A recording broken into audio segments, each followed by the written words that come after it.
Erotic intuition. I have a lot of videos on the erotic intuition, and I have my guided focusing materials, which I know a lot of you enjoy. But I thought that today I would look at what your erotic intuition looks like. How do you feel it? How do you perceive it in your body? Please remember that these are some indicators from me. You may not resonate with them, or your erotic intuition may communicate through your body in different ways. The main thing here is that your body will give you signs, and that's how you know what your intuition is telling you. Okay, it's not just you simply know, you got some signals, you get some information, some signs from your body. So, without any further ado, the first one is turn-ons versus triggers. Let's say you meet somebody new, and that person is exciting, and you get this kick, but you're not necessarily thinking, is it a turn-on or is it a trigger? There are many people out there who have started to talk about this.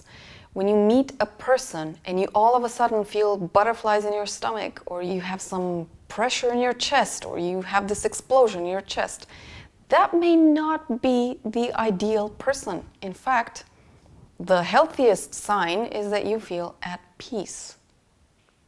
Yep, according to at least the Buddhist tradition, whenever you feel agitated or whenever you feel too intensely about a person right when you met them, chances are that person triggers something in you, and they're not necessarily the one that you'll keep for the long run. Well, in terms of erotic intuition, my first sign is triggers versus turn-ons. And this is quite simple.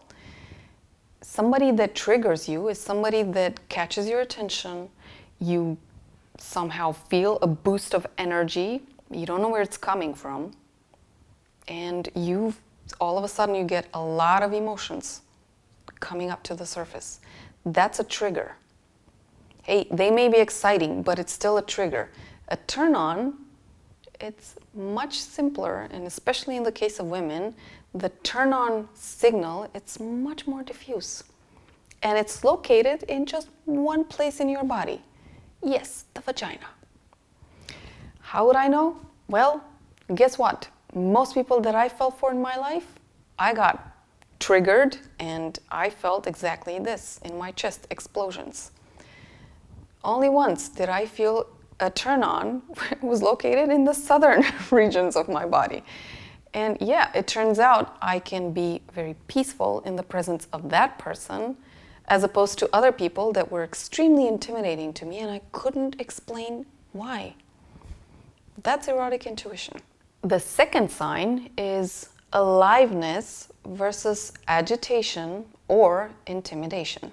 That's not necessarily right when you meet the person. It takes a little bit of time, but at a certain point, so it's still in the first stages of meeting somebody new, you know, and you can tell if you really pay attention to yourself, if you're just alive versus agitated.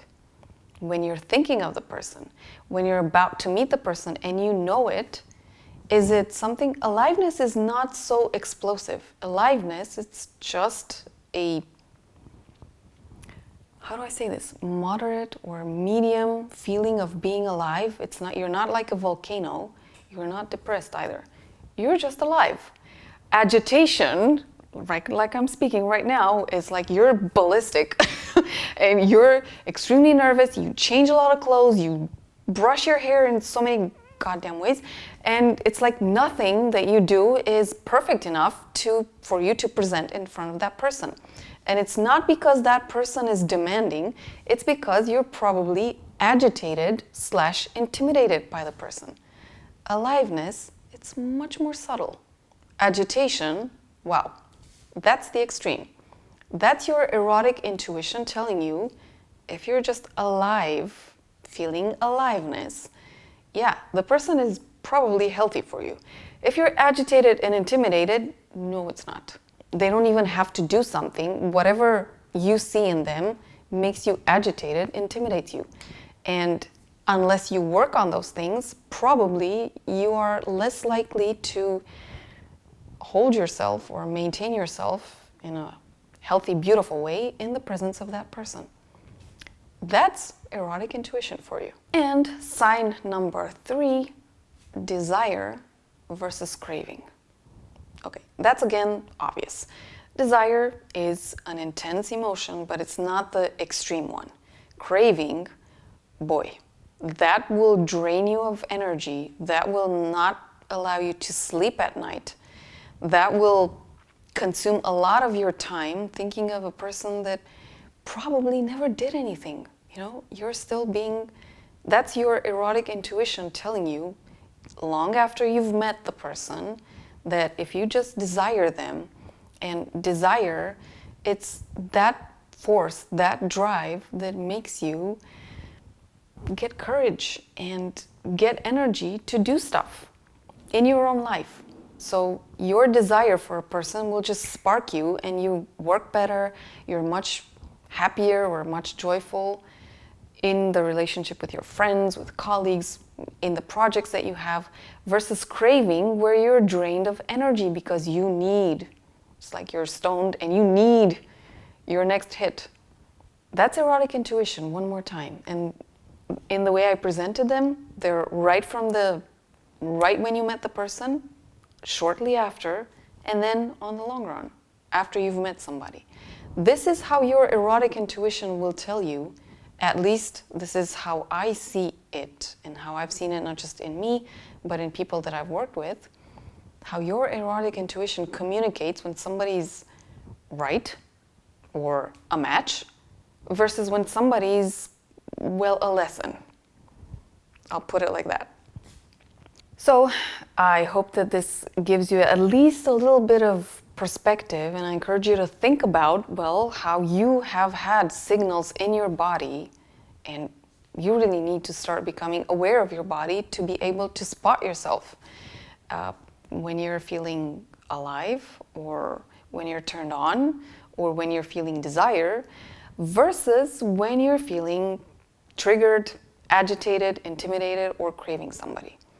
And it doesn't happen overnight. You kind of need some maturity with this and some getting to know your body, getting to know your states, admitting some things to yourself. And I know that's painful, but still, if you're watching this video, I think you can take at least a little bit of self-analysis. So in case you want to find out more about your erotic self, about erotic skills, then check out the courses that I have on Udemy. I'll put some links under the video. And also check out my offer that I have, especially around the holidays now, where I open up my 6-week coaching to just 1 week, where you get a strategic look around your sexuality and you have at least some insight as to what you might want to do in the future. If you want to work on something, if you have a goal, if you want to improve something in the present, and so on. So enjoy, and I'll see you next week.